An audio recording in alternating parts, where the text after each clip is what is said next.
Sa kasaysayan ng Philippine Basketball Association, dalawang pangalan ang madalas maging sentro ng usapan pagdating sa dominasyon sa ilalim ng ring. Si Paul Acid the Rock Taulava at si Junmar the Kraken Fajardo ay kapwa nagbigay ng bagong kahulugan sa posisyon ng sentro sa Pilipinas.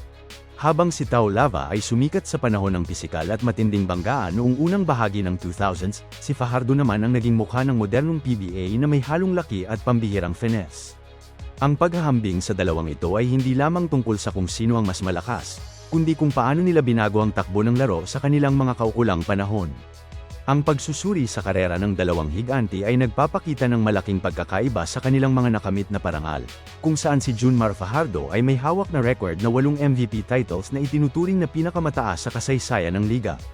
Sa kabilang banda, si Acid Taulava ay kinikilala sa kanyang pambihirang lakas at tibay na nagbigay sa kanya ng pagkakataong maglaro sa PBA hanggang sa edad na 50, isang bagay na bihirang makita sa kahit sinong atleta.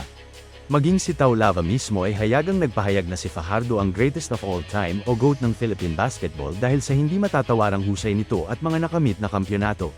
Bagamat naging tapat na magkatunggali sa loob ng court, ang respeto ni Taulava kay Fajardo ay nagpapatunay na ang dominasyon ng Kraken ay nasa ibang antas na mahirap pantayan ng sinumang bigman sa kasalukuyang henerasyon. Si Paulie Acid Taulava ay isinilang sa Tonga bago naging isa sa pinakamaimpluwensyang manlalaro sa Pilipinas. Ang kanyang jersey number na number 88 ay pinili niya bilang simbolo ng kanyang mahabang pananatili at ang numerong ito ay naging kasing kahulugan ng kanyang pangalan sa huling bahagi ng kanyang karera. Isang mahalagang trivia ay ang kanyang pagiging All-Star Game MVP ng 2 beses, na nagpapatunay na siya ay hindi lamang isang defensive specialist kundi isang player na marunong ding magbigay ng aliw sa mga tagahanga. Ang kanyang dedikasyon ay makikita sa paglalaro hanggang sa edad na 50, isang milestone na itinuturing na wonderful journey para sa isang basketball player na tulad niya. Si Acid Taulava ay pumasok sa liga bilang isang direktang hire ng Mobiline, at agad niyang ipinakita ang kanyang lakas sa pamamagitan ng pagiging MVP noong 2003 kung saan nakuha rin ng kanyang koponan ang All-Filipino Cup title. Sa panahong ito, ang laro ay mas nakatuon sa depensa at pisikal na laro sa loob ng pintura. Si Junmar Fajardo naman ay pumasok bilang top pick noong 2012 at mabilis na naghari sa pamamagitan ng kanyang soft touch sa basket at abilidad na makakuha ng puntos kahit sa gitna ng maraming depensa. Ang kanyang pag-usbong ay nagkataon sa pagbabalik ng San Miguel Bearmen bilang isang dinastiya sa PBA.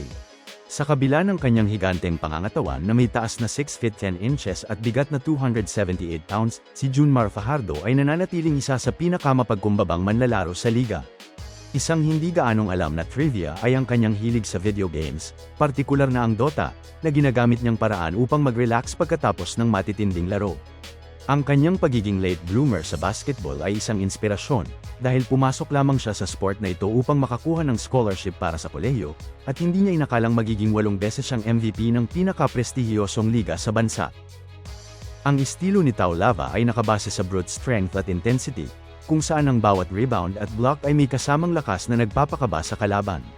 Noong kanyang prime, nagagawa niyang mag-average ng double-double sa puntos at rebounds, tulad noong 2014 hanggang 2015 season kung saan nag-average siya ng 18.1 points at 12.8 rebounds sa age na 41. Sa kabilang dako, si Fajardo ay mas efficient at kalmado sa loob ng court. Ang kanyang footwork at abilidad na mag-shoot mula sa perimeter ay nagpapahirap sa mga depensa na bantayan siya ng mag-isa. Ang 8 MVP ni Fajardo ay ebidensya ng kanyang consistency na hindi pa nagagawa ng sinumang manlalaro sa kasaysayan ng Pilipinas. Ang epekto ni Taulava sa laro ay makikita sa pagbubukas ng pinto para sa mga Phil-M players at sa pagpapakita na ang isang sentro ay maaaring maging bida ng isang prangkisa sa loob ng mahabang panahon. Si Fajardo naman ang nagtakda ng standard para sa modernong Filipino big man, hindi lamang malaki, kundi may talino rin sa pagpasa at mataas na basketball IQ.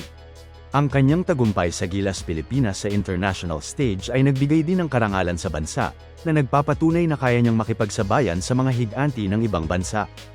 Sa malalim na pagsusuring ito, malinaw na bagamat si Acid Taulava ang naglatag ng pundasyon para sa pisikal na dominasyon, si Junmar Fajardo ang nag-angat sa laro sa isang antas na puno ng parangal at tagumpay na mahirap malampasan. Ang pagpili kung sino ang mas magaling ay nakadepende sa kung ano ang mas pinapahalagahan ng isang tagahanga, ang intimidating presence at tibay ni Taulava, o ang statistical dominance at koleksyon ng kampyonato ni Fajardo. Gayunpaman, ang pagkilala ni Taulava kay Fajardo bilang GOAT ay nagsisilbing huling salita sa debateng ito, na nagpapakita na sa mata ng kanyang mga kasabayan, ang Kraken ang tunay na hari ng pintura. Ang legacy ng dalawang ito ay mananatiling inspirasyon para sa mga susunod na henerasyon ng mga manlalarong Pilipino na nagnanais na maging higanti sa loob ng court.